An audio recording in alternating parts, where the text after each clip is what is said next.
Researchers acknowledge that ethics committees are mandated to conduct professional reviews of their research protocols.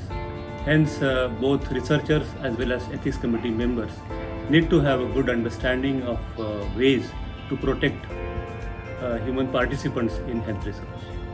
NICER 102, Ethics Review of Health Research, will be critical in providing ethics committee members and researchers with the knowledge and competence in dealing with ethical issues in health research, including updates on current guidelines and regulations.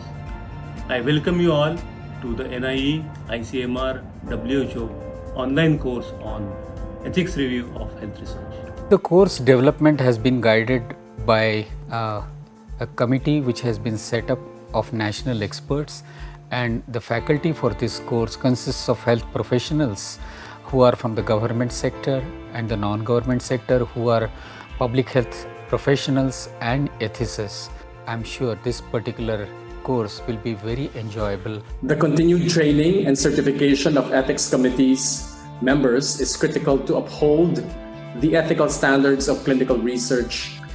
This joint WHO ICMR online course will help achieve this goal of protecting the health and rights of human participants in accordance with national and international norms.